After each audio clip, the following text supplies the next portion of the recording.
Manx Radio Sport. Good evening and welcome to Friday Sport Preview on Manx Radio. Rob Pritchard and the team with you here for the next hour for the latest look ahead to the sporting action on Ireland and beyond this weekend. Coming up on tonight's programme, the quarter-finals of the Hospital Cup and Junior Cup await in this weekend's local football clashes. We hear from the Isle of Man men's national football side's player-manager as he prepares to take charge of his first game on Merseyside tomorrow. In rugby, the Manx Cup continues in the island capital this weekend after major drama in the competition in midweek. And this weekend is the finale to the 2025 Isle of Man hockey season, with 6 trophies up for grabs in less than 2 days. That is all to come this evening.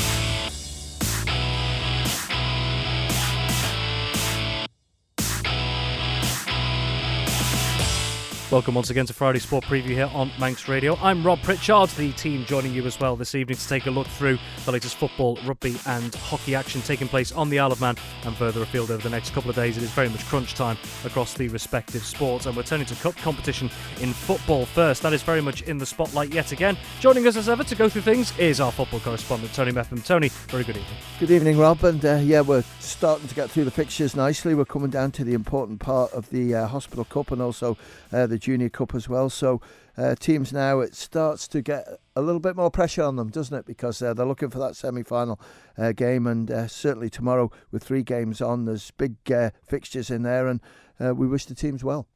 Absolutely. Well, let's take a look at this weekend's fixtures. So we mentioned there the Hospital Cup and Junior Cup competitions. The Hospital Cup taking place on Saturday. The Junior Cup fixtures due to take place on Sunday. A couple of league fixtures taking place as well tomorrow, but we'll start with the Manx Quality Sheds Hospital Cup quarter-finals. Now, Tony, just before we get started, of course, 4 quarter-final ties. One of those has been moved to early next week. Could you just explain the reasoning for that for those who don't know? Certainly do that for you, Rob. The rules are that if a club has 2 players or more representing the Ireland team and the Ireland national side is away this weekend, then they can ask for a postponement, and it was just lucky that it happened to 2 clubs who were set to meet each other, and that was Peel against Ayr United. I think Ayr have got 3 in, Peel have got 3 as well, so it's only right that we postpone the game, and that'll go ahead next Tuesday, but a slightly earlier kick-off time, because we have to remember there's extra time and possibly penalties, and that will kick off at 6:15.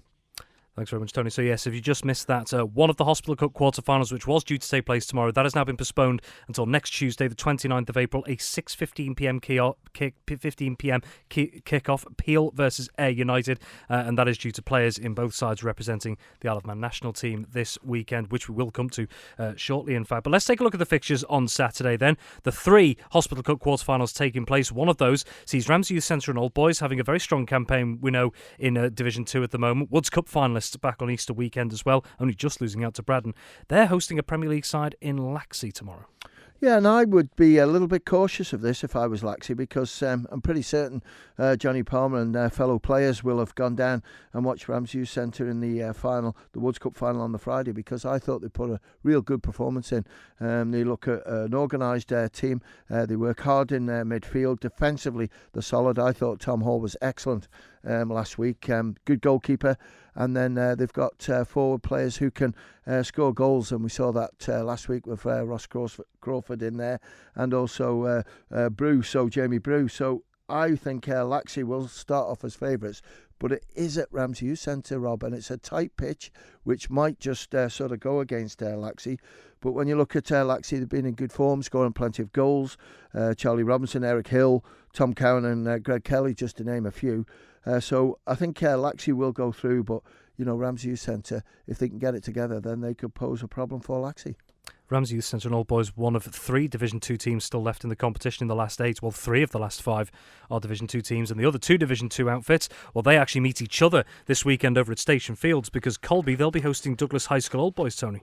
Yeah, and it is, and I think also on this one, Colby and Douglas High School Old Boys looking at the Paul Henry semi-finals that'll be coming up, and Old Boys have got a real pressure job on Tuesday, haven't they, when they're playing against Ramsey Youth Centre, and it's basically winner takes all to get promoted alongside Braddon. But this is the Manx Quality Sheds Hospital Cup quarter-final, and both sides would love to be in the semi-finals next weekend. And just on current form, I just think Colby might just be having the edge with it, But Jacob Stone, Robbie Ward have been scoring important goals for Old Boys, and if they could get amongst it as well, then they could really give themselves a bit of a problem, because they've got Paul Henry Gold Cup to come, they've got the game next Tuesday, and a Hospital Cup semi-final. There's a lot to play for. I'm going to stick my neck out here, and I'm just going to go for Colby to win it. I just think they're, in front of goal, they're good. Defensively, they've looked okay, but Old Boys have certainly got the players there can cause problems. Indeed, and the other of the Hospital Cup quarter-finals taking place tomorrow is an all-Premier League affair at Billygoat Park. Foxdale, the defeated ECAP FA Cup finalists, of course, on Easter weekend. They're at home against Ramsey. Yeah, and I think the big problem for Foxdale is the injuries that they've got at the moment. I think Jason Chalmers out, he's injured. Lee Gale's out, he's also carrying an injury. And that sort of takes two of your three up front, the main goal scorers. And Jay Chatwood is the one now left with the responsibility, but Charlie Harrison can do a job up front, so I wouldn't be frightened of that one. Good to see Kevin Pullman back in the squad, and in that midfield role he sort of holds things together, but I just think against Ramsey it'll be really tough, and I just feel that Anthony Cooper's side there have got some really good players in there. We'll wait and see if Charlie Higgins plays. I think he will, because he played on Thursday in the Cal Cup win. And I just feel at the moment Foxdale haven't got the squad that they want, and Ramsey will take the victory. Well, those are your cup ties on Saturday. There are 3 league games scheduled for Saturday, and one of those is the only fixture in Ardern and Drug Unlimited Division 2, 2:30pm kickoff. A reminder of the Hospital Cup quarterfinals slightly earlier. They are 2 o'clock kickoffs to account for extra time and penalties should they be needed. But the 3 league games kicking off at 2:30, and in Ardern and Drug Unlimited Division 2, the sole fixture there is down south, Maloo versus Casttown, Tony, and particularly for the hosts, it's been a challenging season so far. Yeah, it has, but we're discussing that off air. Credit to them. They've got through the season okay. They haven't got a combination side to dip into for players. They've had injuries to key players and non-availability due to work commitments going away. So it has been challenging, and probably the same for Castletown, to be fair, as well, because they've been missing their players, and they've just missed out of the Paul Henry Gold Cup, and they would love to finish the season on a win. And I think it's Rob Tears been scoring plenty of goals for them of late, which is good to see. And I just feel with the players Maloo have got missing, it'll be a tough afternoon for them, and you go for Castletown to take the points. And the other 2 games taking place on Saturday, league-wise, Ardern and Drug Unlimited Combination 2, 2:30pm kickoffs also. First of those, we've got Governors Athletic versus Ramsey Youth Centre and Old Boys. Yeah, and I think Ramsey Youth Centre and Old Boys should be strong enough for them in this one, but again, it's one of those that what players are available because of midweek games, players, injured, everything else. So I'm going to go for Ramsey Youth Centre just to beat Governors, even though Governors' results of late have been pretty good. And the other tie in Combination 2, it's Pulrose United. They'll be hosting Douglas Royal. Yeah, and Pulrose United have been flying, and Douglas Royal, these 2 sides met. I know it was the first teams on, I think it was on Tuesday, Wednesday it was, and I think Pulrose it was who won that one. So I'm going to go for Pulrose to win this one against Douglas Royal. Then turning to Sunday, and 8 will become 4 in the Ascot Hotel Junior Cup, because the quarterfinals of that competition taking place on Sunday. All 4 games kicking off at 2pm. And taking a look at the top one here, Tony, this could be an interesting one, because we've got the defending champions and still title contenders after league results in midweek, Ramsey. They're away at St John's United, who managed to, at the very least, halt the potential Onken Combination 1 title party midweek. They held Onken to a 3-3 draw. Yeah, it was a great result that against Onken, because Onken have been top for most of the season. And St John's, when they've got their top players out, people like Liam Sale, who's scored something like 40 odd goals for the combination this year. Absolutely incredible. And with players like that about, it's going to be sort of difficult to win the game. But I think Ramsey, as they've proven last year, when they won the league and cup as well, that they're a strong outfit, and I just think Ramsey will win it against St John's, even though St John's have got 1 or 2 key players back in. And one of the heavyweights of the Combination 1 League for the last couple of seasons, Russian United, they're at home to Laxey. Yeah, and I think, again, you have to go with Russian, because when you look at Onken, Russian and Ramsey, they've had a right battle all season, and Russian didn't have a great start. When you look at Russian as well, they've got a bit of a backlog coming now, because they're in the Cal Cup semi-finals. Good result last night, and I just think that Laxey even though they have got one or two players who probably wouldn't normally be there, but they've qualified for this competition, makes them a lot stronger, gives them opportunity to score goals. But I just think Russian at the moment are way above them, and I think it'll be Russian that'll go through. Of the two other ties, well, Corinthians, they'll be at home to Ayr United. Yeah, Corinthians have got to the quarterfinals here and haven't played a game yet, because when you look at two of the games, I think it was Malou the first one, Michael the second one, they couldn't field teams. But against Ayr United have had close battles with Corinthians this season in the combination. I know Corinthians disappointed to go out the Cal Cup on Thursday, and the players will still be looking to see if they can get something out of the season, and that's why I'm going to go for Corinthians to win.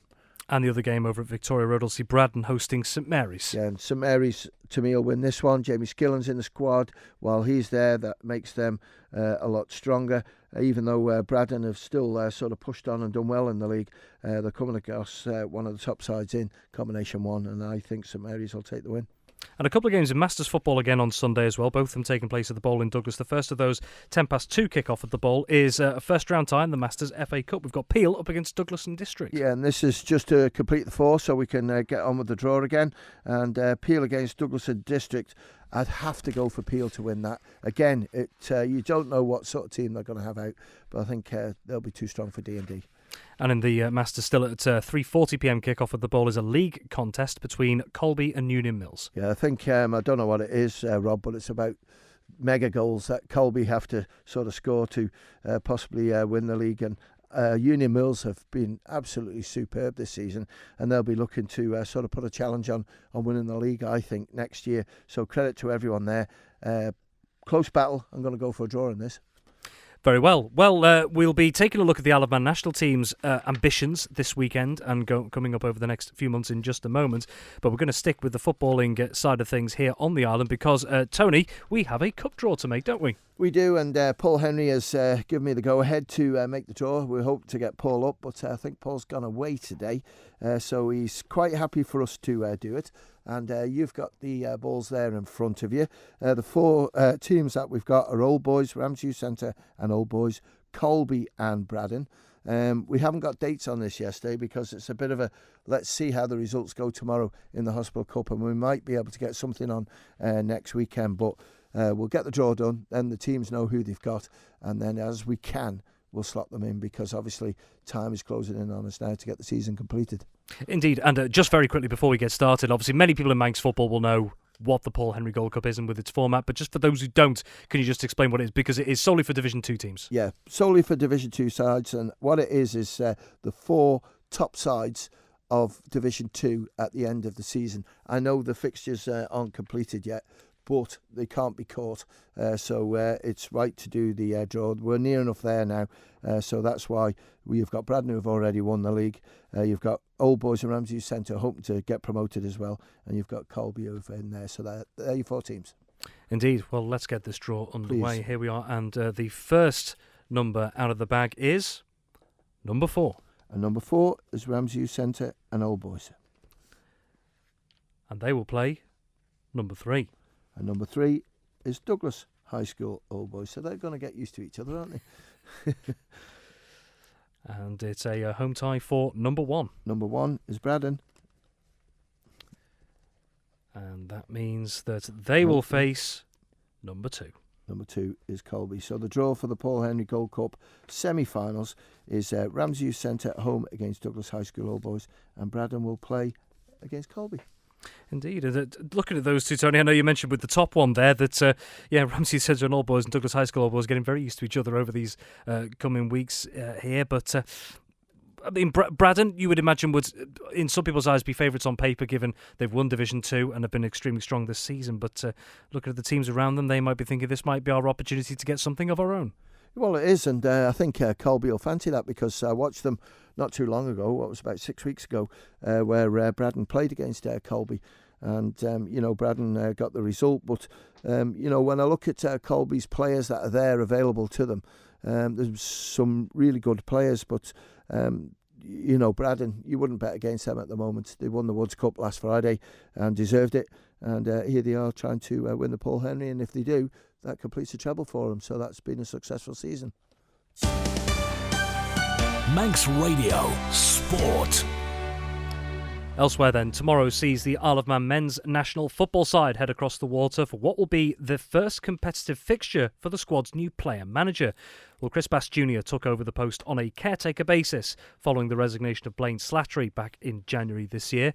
Well, ahead of this trip, I caught up with Bass to find out what kind of test he wants his team to face this weekend, his ambitions for this summer's Island Games, and how his first 2 months in the job have been to this point. Yeah, very good. I've really enjoyed it. It's been a completely different outlook from myself. And obviously Matty was in helping out coaching and being player coach. It's been a completely different outlook. Not something I've been used to, but something I've really enjoyed. And with the commitment and the effort the players have put in from the training, the last 8 weeks, we've had 7 or 8 training sessions from the start of when I first took over. It's been really, really good. Really enjoyed it. And the commitment and effort has been superb from all the players. You've been competing on the pitch at the sharp end, really, of Manx football for quite a few years now. So how has that helped you moving into a sort of, I suppose, less hands-on approach, or are you keeping hands-on in your management style? No, I'm definitely keeping hands-on. So with myself being able to play still and Matty being able to play, what it does allow us to have is 20 players instead of having a squad of 18. So we can be part of the playing squad, which it gives us extra players and extra options for while we are away at the games. So obviously, as you know, there's 5 games in 6 days is a lot to take on for anybody. So I'm still hoping to keep my hand in as much as I can playing. I feel like it's quite a unique position, only I think at the moment, off the top of my head, Nick Hurt's done before, where you play against the players that you're ultimately going to be selecting and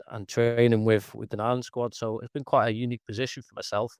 One I've enjoyed, but I get to see them on the pitch and play against them as well. So yeah, it's quite a unique position, really. Now, of course, big plans going into the summer, but before that, of course, this weekend, the team's going to be in action. So how important a test will this be? And could you just quickly, for those who don't know, explain what the national team is up to this weekend? Yeah, so on Saturday, we are on a day trip. We go away to Liverpool and we play against a team called Hale with Apollo. They are the Liverpool County League champions. So what I'm expecting from them, I've had a quick look and done some research on them for as much as I could get on them. They look like a physical side, like quite a big side, quite a physical side. I'm expecting them to be quite good. I'm hoping for it to be a very difficult fixture and to test our lads and to give myself, Rick and Matty something to work on and look for and put some of our own ideas into action. But yeah, I'm hoping for a really competitive fixture on Saturday, one to get us going, certainly. In terms of the squad that you've got available for this weekend and who you've worked with so far, what would you say are the biggest qualities this squad has at the moment? Looking forward to the Island Games. We sort of looked at areas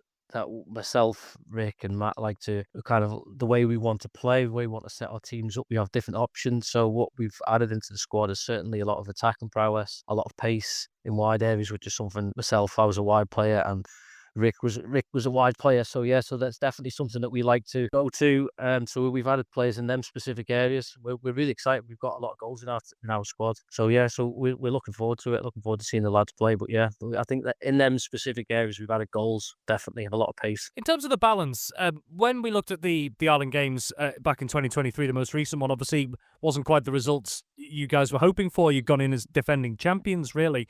But what's the mix like going into this one of, say, fresh blood and experience, those who've been to an Island Games before? Yeah, so just to go back to the squad that's been selected, one thing I did look at was a lot of Island Games experience. The last time that when we went to Guernsey, there was a lot of inexperience.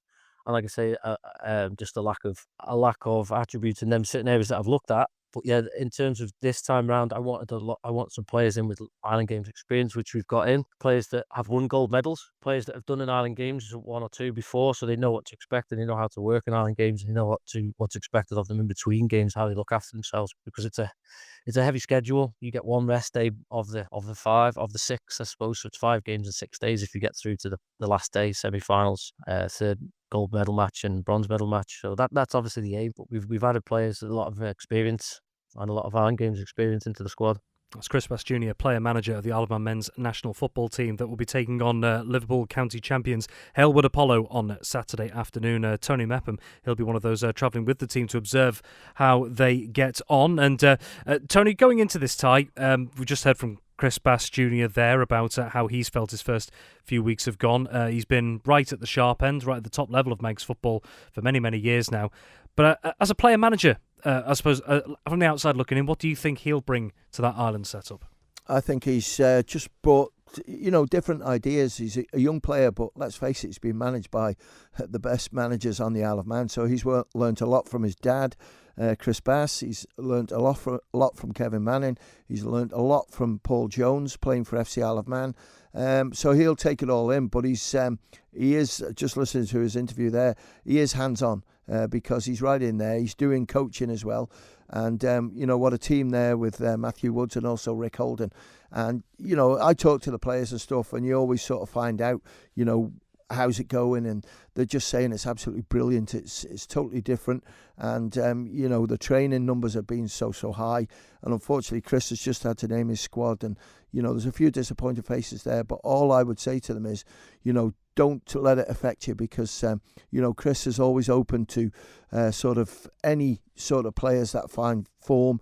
There's still a lot of the Manx football season to go yet, so there could be injuries there. There's things that can happen with people with work and family, whatever, where they can't go.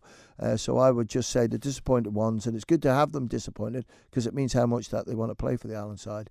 But this is the start of the journey now. This is where the Liverpool County tomorrow, first game to get going. There's another couple of more to be involved in, and then hopefully we'll get to the Island Games and win a medal. And speaking of the Island Games, well, the Isle of Man men's and women's national football teams for the 2025 Island Games in Orkney from the 12th to 18th of July, they were confirmed by the Isle of Man Football Association last night. We'll start with the men's team that we've been talking about there. So we have Chris Bass Jr., player-manager, and then there's Mark Blair, Sammy Gelling, James Collister, Sean Doyle, Carl Clark, Stuart Smith, Frank Jones, Matthew Woods, Daniel Pickering, Jay Gandy, João Marquez, Thomas Brown, Joe Berquist, Jason Charmer, Lee Gale, Daniel Simpson, Morgan Naylor, Harry Best and Connor Clark. And just before we take a look at the women's side of things, Tony, for the men's side, they came away from the Island Games in 2017 in Gotland as champions. Disappointing campaign in Guernsey. They finished 9th as well, but as we've heard from Chris Bass there's more experience in there, more players who know how to win gold medals as well. Do you see that as a positive move going into the summer? Yeah, huge, because when you're looking at having Sean Doyle brought into the squad, absolute superb player, but love to see those two next to each other. That's Thomas Brown, because Thomas has scored over 40 goals for Peel this year. Unfortunately, he can't make the trip this weekend due to commitments, but he's in the Island Games squad. But Carl Clark has been tremendous in training, and he's a good age. I won't be too cruel to him, but when you look at the other players around them, Dan Simpson coming back in, and getting over that broken leg on the left hand side, and when you look at people like Joe Berquist, Matthew Woods as well has been playing so well for his club, then it's a real strong side.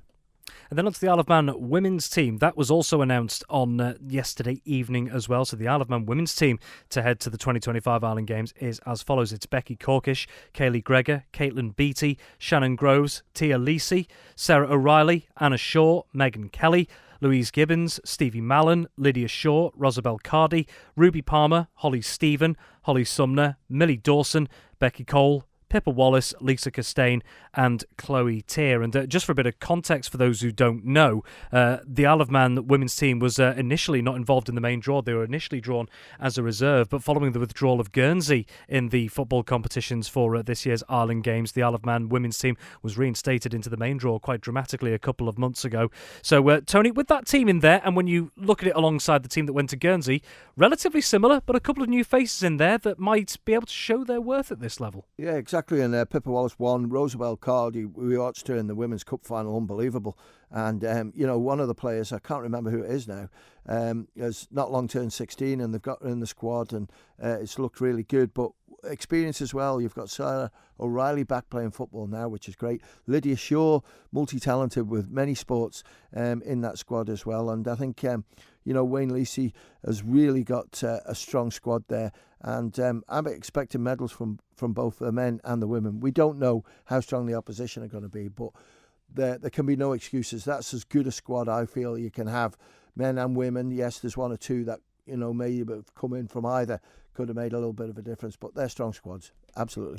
And just a bit further context for the women's squad, they did win the bronze medal in Guernsey in 2023, and last year, toward the end of 2024, of course, won the inaugural Cherry Godfrey Cup over in Jersey. That saw them taking on fellow island nations, the likes of Jersey, the Isle of Wight, and Guernsey. Well, Tony, just quickly as well, on a more general note as well, from an FA point of view, with these two teams heading to Orkney this summer as well, whether you'll be there in person or not, how excited are you for the prospect of what Isle of Man football can potentially showcase in Orkney? I'm really excited, and I'm at ease now because both teams are there. it didn't sit well with me that the women weren't given the opportunity, because they are a good side and they've proven that throughout the Ireland Games, and to sort of be left out, I understand, and that's gone. But I'll be listening to you, Rob, because I'm not going to Orkney, so I'll be listening to all the information that you come back, and I'm sure Chris and Wayne will be keeping in touch with the Isle of Man just how it's going to go. But the preparations have been in full on for the last sort of 6 weeks now, 8 weeks, and they'll go again now when the season's finished, and all preparation for that second week in July. Just very quickly, actually, because we've got 60 seconds, you mentioned the end of the season there, coming back to the local game here. As it stands, of course, things can change, as we very well know. When is the current potential end of season date? The end of the season date I am trying to work to, Rob. I'm aware, but I could be putting the broadcaster's curse on this. Is the 17th of May, if I can. But we're on track with everything. It's the Paul Henry Gold Cup, because there's clubs involved in that who are still involved with the Hospital Cup. But we'll see how it goes tomorrow. But the plan is the 17th, because we're coming up to TT.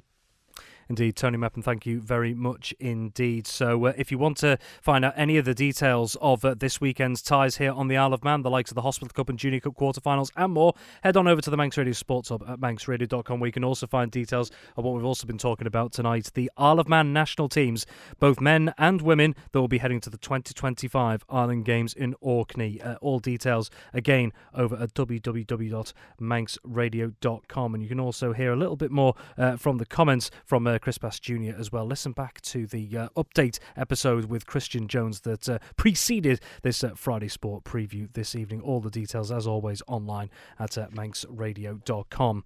Well, that's it for the footballing side this evening, but in the next few moments we're going to be turning to rugby, and after what has been a tumultuous week so far for the Manx Cup competition, it continues this weekend. We'll be hearing about what's happening on Saturday and also what went on a few days ago. We'll be back in a few moments. Manx Radio Sport.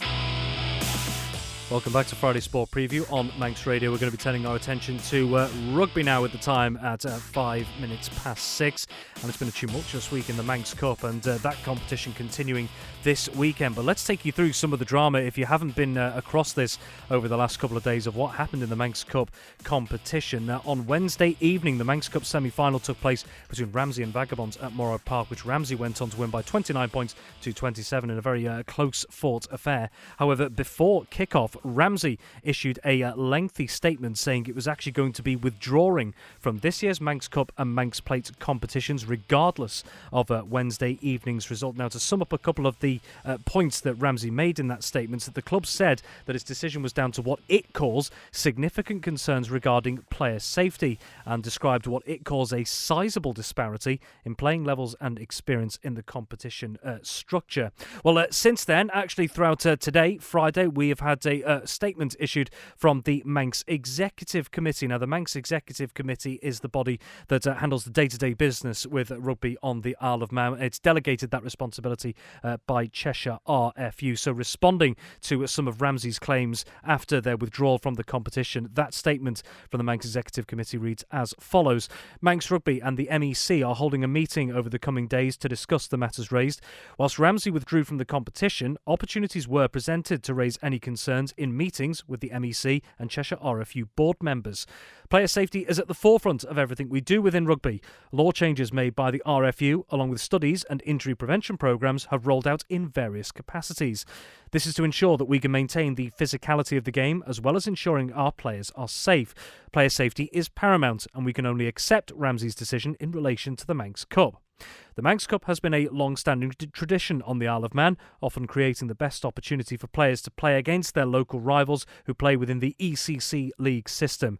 The MEC is in place to seek to work with the clubs to promote the game on the island, again with player safety at the forefront. So that's the Manx Executive Committee's response to Ramsey's withdrawal and perceived concerns around the Manx Cup and Manx Plate competitions. Now, we do understand as well the committee will be meeting in just under half an hour's time at around 6:30 p.m. this evening to discuss next steps around Ramsey's decision and the two competitions. Well, seems about right that we bring in our rugby correspondent, Dave Christian. Now, I think, usually we would find ourselves talking about just what's coming up this weekend. But, Dave, I must say from a personal standpoint, in my several years now of doing this job and presenting this programme, I've not come across a situation like this. I mean, in your opinion, from a neutral side of things, what has happened here? Well, I think, Rob, first of all, when I'm working for Manx Radio here, I try to be neutral, but I have to put my hand up and say I'm a member of Ramsey Rugby Club. So keep that in mind. It's quite a long-standing issue, to be honest. In the late teens, I think sort of 2017, 2018, there and thereabouts, Douglas were promoted to level 6 in the rugby pyramid. I was out there. It was a playoff game against De La Salle at Portichet. Cracking afternoon, and Douglas were up, not quite among the rugby gods, but they were up there at quite a high level. To exist at that high level, clubs always demand a little bit of extra commitment from the players, whether that's in travelling, playing or training. And what we find is that players from level 6 have bigger muscle mass, they're stronger, they're faster, and the collision speeds are much higher. And that became readily apparent not long after Douglas started off their campaign at level 6. And what Douglas, to their credit, they recognised this too and decided that they wouldn't put a first team into the Manx Cup competition on basically player safety grounds. And their second team played instead. And in fact, the second team won the Manx Cup in 2019. So, fair play to them, taking everybody to the cleaners. Now, what happened in the COVID period was that there was a contraction in the game, and when we came out the other side, Douglas only actually had one team. And when you've only got one team, that's the only team you can put in. And they were very sensible. Again, full credit to Phil and the coaching team down there. They weren't picking their full-strength side. You can't ask players at level 6 to go out and compete in a game and hold a little back just in case they hurt somebody. It's either full on or nothing at all. So again, Phil and the team at Douglas were putting out not a full strength side, and we had some very competitive Manx Cup games, and that was done notwithstanding that there's nothing in the competition rules relating to it. Now, if this was a competition played under the RFU or even under Cheshire RFU, they wouldn't meet at all. The clubs would be segregated into playing ability levels.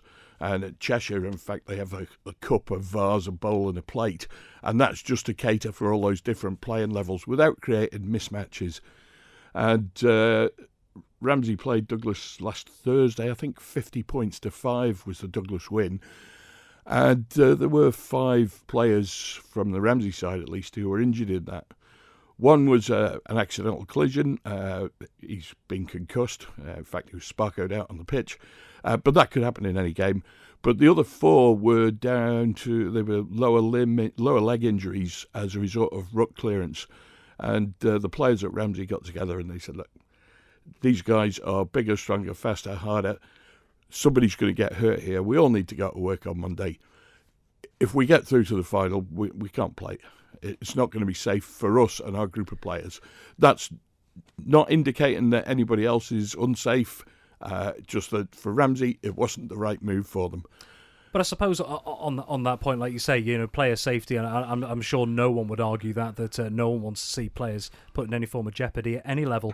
How difficult is it to balance coming to the idea of something that Ramsey pointed out, that they recognise, that there are challenges because there are a smaller pool of teams on Ireland. If you take into account who might be playing regularly, Douglas and Vagabonds are in there, Ramsey, Western Vikings and Southern Nomads, you could say as well, because the Douglas Casuals team has been in and out throughout the season, and unfortunately we lost Castletown with any regularity a couple of seasons ago as well. So how does the local game find a balance when the playing pool is so small compared to even the northwest of England? It's microscopic compared to that.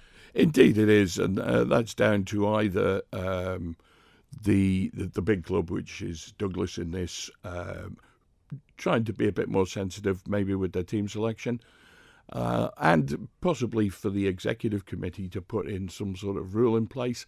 Although I hate to see what is a fantastic game on the pitch being thrashed out and having key decisions made in committee rooms. Let the players do it. If the players don't want to do it, then fair play. You can't make them. And that was the decision taken at the Ramsey committee earlier this week. It's all right for us to sit around a committee room table and say, you should be playing. But it's not us that are going out there onto the field, and it's not us potentially having an injury, which means we may not get paid next week. And that's the kind of decision they were trying to balance. There's no suggestion that Douglas were being nefarious or dirty or anything like that. They're simply too good for the rest of the teams, and you can see that from the results in the pool stages. They beat Southern Nomads 64-0. They beat Vagabonds 81-7. They beat Ramsey 50 points to 5. It's a surefire thing they're going to win the cup. And it doesn't really matter what else you do with the competition. And no one begrudges them that either. They're the best. There's so many different topics we could cover on this, but we do have to move things on because just very quickly before we take a look to this weekend's game, just the final point on this. The committee is meeting this evening in around 15 minutes' time, of course. Neither of us are there in the room, but how many options, I guess, are available to them in terms of how both the Manx Cup and Manx Plate proceed from here? Yeah, I don't know. Committees will decide whatever committees decide. They're going to be perhaps constrained a little bit by what's provided for in the competition rules. I don't think there's anything in the competition rules that unduly penalise for a team for giving a walkover, for example. We've seen even in last year's competition, I think there were 2 walkovers in the pool stages. And some of that is down to fixture congestion. Sometimes it's down to, a player potentially getting married and the whole team being away that weekend. It's always very difficult in these circumstances. So the committee will do whatever they do, and fair play to them for that. They're all volunteers giving up their spare time, and I'm not going to criticise them for that. Well, just on that, but yeah, if you want to catch up on any of the developments here around this story throughout the week, that Ramsey Rugby Club pulling out of the Manx Cup competition with concerns over player safety, we have both Ramsey's view on the matter and also a statement from the Manx Executive Committee as well. That is available on the Manx Radio Sports Hub at manxradio.com. We've still got a couple of minutes. We haven't even gotten to the game that's taking place this weekend at the moment. It is the final group fixture in the Manx Cup taking place at Balafletcher. So Vagabonds, after that narrow defeat to Ramsey in midweek, they're going to be hosting Southern Nomads at Balafletcher tomorrow, 2:15 kickoff. Yeah, and you mentioned the midweek game there, Rob. 29-27, Ramsey won. I was there watching it. That was an epic game and an advert for everything that's good about rugby union. And then it suddenly turned, it all went south afterwards. Vagabonds and Southern Nomads are going to be pretty close, I would think. Vagabonds bit maybe stronger in the forwards. Nomads have got an awesome backline. We've seen that in the game against Port Sunlight when they played in the Cheshire Bowl final. Sunlight had recognised that, starved the Nomads' backline of ball, and they had a handsome lead by half-time. But come second half, Nomads actually outscored Port Sunlight. The likes of Tony Quinn, Will Tazier, and the Crane brothers at the back are awesome in that Nomads' backline. Vagabonds, they were really good on Wednesday night. Cal Donnell, Dan Bomwick, and David Keenan in the 3 sort of linchpins in the Vagabonds backline. Bomwick scored twice. And in the forwards, the unsung hero, John Ferguson, who's played, I think, everywhere in the front 3 and the second row as well. And you will often see him reading the game and covering back when his full-back's gone up into the line. Fergie will be the man who's gone back to cover. He's got a great rugby brain on him. They've got some great players there, but Southern Nomads a bit feisty on the day as well, so I think it should be pretty close. And we are going to circle back round on this final point to what we've been talking about and the uncertainty, just as it stands as we speak at the moment, for the 2 finals. They're due to be played on Saturday, the 3rd of May, so a week from now. So when do you think we might expect a decision on what's going to happen for next weekend's finals? Or do we just simply not have an answer for that at the moment? It's difficult to know which way the committee will go. Let them meet and decide, and hopefully I'll have an outcome later on and we can give an update tomorrow. If it takes a bit longer than that, then we'll get all the details out over the weekend. But I'm not going to try and prejudge what committees may or may not decide. So good luck to them all. And aside from this, away from this particular matter that's obviously we've discussed quite heavily, throughout the season so far, and we will have a more objective look at the season in the coming weeks as well once it is concluded. But how would you surmise the Isle of Man rugby season so far? If you had to give it just a few words, really, because we've got around 90 seconds or so here, so I am timing you. Excuse me. Well, the first thing is Douglas has gone really well in their league, highest ever finish. Vagabonds have had a punishing schedule. They finished near the bottom, but they had some great results towards the end of the season. That augurs well for them. Vagabonds ladies, I think they just missed out on the promotion places. They're not too far away. Domestically, we're suffering a little bit through lack of players, but there are plenty of young players coming through the ranks at under 15 and under 14 and below. And on that note, there is another game tomorrow. It's at the Mirrock Park at 3 o'clock. It is the Manx Cup final at under 13 level. It's Ramsey against Southern Nomads. But of course, that's great to see that we've got more youngsters still coming through across the Isle of Man clubs as well. Despite, we hear sometimes about the pool of teams available, but youngsters keeping on coming through the system. Always great to hear. Dave, thank you very much indeed. We're going to be turning our attention to hockey in the next few moments, because after a couple of weeks away, after the league seasons came to an end, the champions were crowned. The teams that were relegated were sent on their way back down the divisions going into the next season. All eyes turn to the 2025 Cup Finals weekend. Starting from tonight and running throughout Saturday, there are 6 trophies up for grabs in the space of less than 2 days in what is always a very special occasion indeed in Isle of Man hockey over at the NSC in Douglas. We'll be getting the thoughts of our hockey correspondent Ben Cunningham in the next few moments on that. So don't go away. Plenty to talk about on hockey in just a few moments' time. Manx Radio Sport.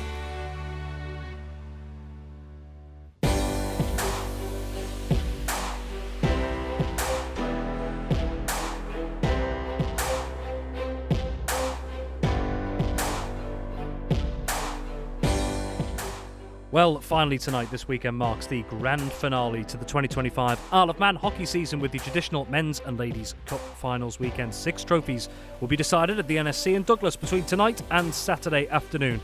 So who could end their season on a perfect note? Well, once again, I've been catching up with our hockey correspondent, Ben Cunningham. It is, of course, the finale to the 2025 campaign this coming weekend. Silverware up for grabs across the respective cup competitions, because it is 2025 Cup Finals weekend across the board, and games across Friday and Saturday. Ben will dive straight into the first game that is actually taking place this evening. Not too long to go in this one. It's one of the big ones as well. It is the Ladies' Cup. This is a 7 o'clock pushback tonight at the NSC in Douglas, and that sees Backers A up against Castletown A. Yeah, and if you're looking for something to do tonight, please do get on down to the NSC to watch what's going to be a real fine game of hockey. These two met last year in the final. This was the final last year, and Castletown just took it from Backers. So Castletown A will definitely want to make sure that they retain the title. Of course, they've already got the Premier League title this season. They were crowned champions of that, and I know for a fact that the Castletown captain Sarah Farragher would love to do the double on her first season as the captain. Like you say, ladies Premier League champions this season, the defending Ladies Cup champions, unbeaten in the league this season. However, they had one draw this season, and that was against Backers A. So Backers A might well fancy their chances here. Absolutely, and that's the one thing we could possibly see. And when they met last year in the final, it was only by 1 goal that Castletown took the victory. So